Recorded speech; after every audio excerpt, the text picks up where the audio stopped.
organizations, not just political parties, not just Bangabandhu Parishad, not just Bangabandhu Foundation, but also 71's Watchers, various human rights associations, various organizations of Bangladesh. Wherever there are Bengalis, they are observing this day of mourning for Bangabandhu. At that moment, various programs are going on. It's all going on. What was seen in these programs, I would take it a little bit beyond your discussion today, to August 15th. I would like to say a little bit about what we are still here.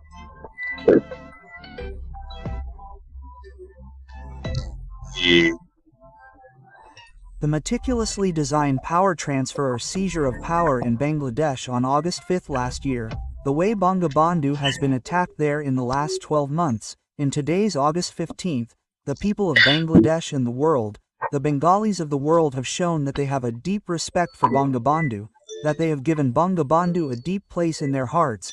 I would say that they have made a beautiful and special expression of this.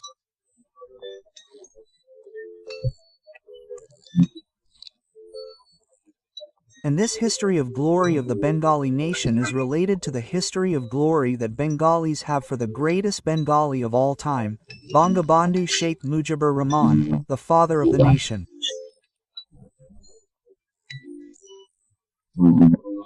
We Bengalis, if there are 18 crore Bengalis in all of Bangladesh, or more than 36 crore, only humble respect has come to us. I mean, on the timeline, I am saying, the timeline of social media. Therefore, the current government seems to have forgotten that 71 Bangabandhu, this Bangabandhu, that Bangabandhu cannot die, that Bangabandhu cannot be erased. One proof of this is that I am saying this for a very international or geopolitical reason. The importance of this thing is immense. I am saying this right now. It is not just because it will influence Europe. But there are many factors at work here. At the beginning of the first discussion of these factors, I would like to say that the war that is going on between the European Union and America with Russia for Ukraine is having a direct effect on all countries of the world, including Bangladesh.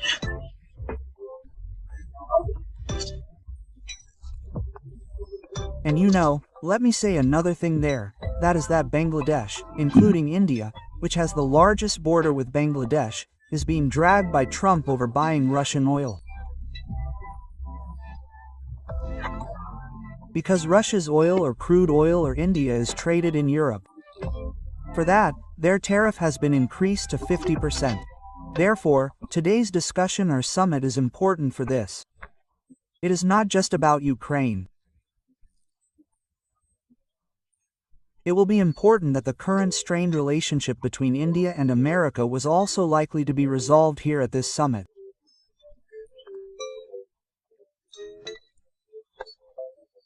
But at the beginning of that summit, we saw a lot more surprises than we expected.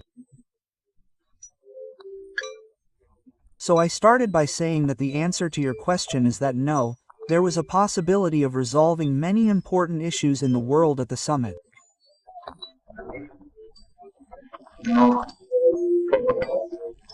This is the father of our nation, which I said yesterday during my introduction, and thank you very much for informing us about these arrangements, and I know that you physically participate in some programs.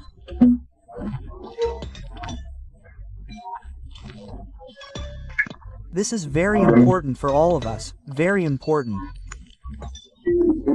The international Putin and Trump meeting is an international identity and may be indirectly related to the context of Bangladesh.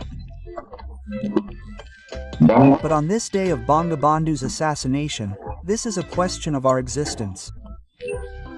Thank you. Now, the issue of the Trump meeting is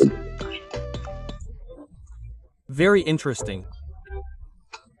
Let me say at the very beginning that there is a warrant against Putin in the name of Putin. Yes, there is a warrant against him from the International Criminal Court, from the ICC, to arrest him. At the same time, let me inform you that the last American President Biden, But when the ICC issued a warrant against him, he said, yes, this is the right thing to do and he should be arrested and sent to that court. Although this is for everyone, which those who do not know, everyone already knows. Almost all the people of Bangladesh already know about this ICC. Because a lot is being said. Are other member countries of the ICC not members? Not America. Although Clinton signed this treaty, this international treaty. But it was never made into law. It was not passed anywhere in the upper or lower house of the United States. Therefore, when Junior Boo came, he completely cancelled it. Because they say that we, or the Americans, or the United States, will never share a part of our sovereignty with anyone else.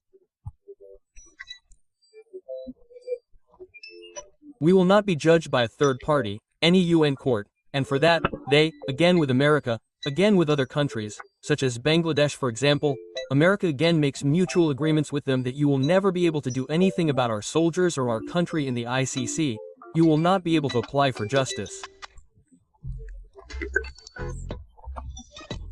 Biden said the opposite.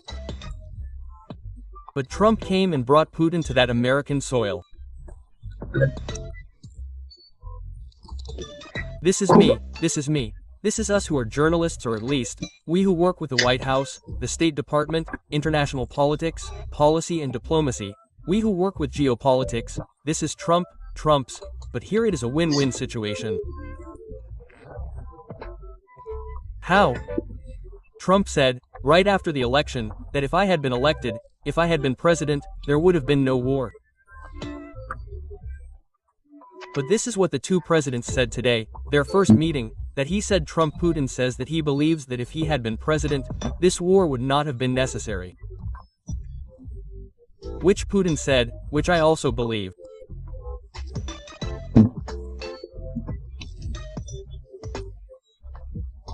Another thing is that today Putin was brought to such a place, and this is the last press conference that he attended. I will just say that it was not a press briefing or a press conference, it was Putin's one-on-one speech. Our Trump thanked him, no Q&A went, no questions were taken, they left.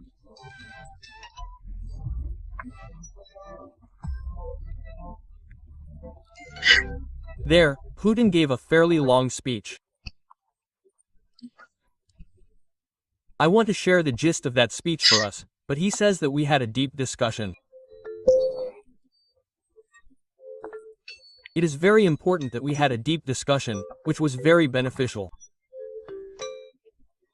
Notice that we did not say all these things to Trump. But when Trump got off the plane, when he was asking the reporters on the plane, what are your expectations that you will meet Putin in Alaska today? He said, my expectation is that he will come and talk to me. I am a deal maker. We will deal with Ukraine and there is no reason not to. That is my expectation. Then when he was asked again, what if your expectations are not met? He said, many of you say, everyone thinks that one meeting is not enough. It takes 2 meetings, it takes 3 minutes. But if any of my expectations are not met today, then I will be upset. Today will be the day when the decision will actually be made, whether there will be a meeting in the future. Now, what Trump was saying before the meeting, before the bilateral meeting, this is Putin's last words. The last thing they said at the press conference today, I will say first, Putin, who said, Donald Trump said that we will meet again.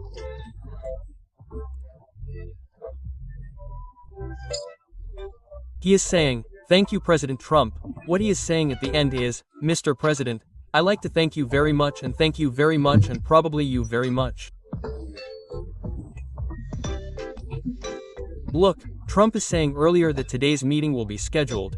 It will be determined whether we need another meeting or this is the last meeting.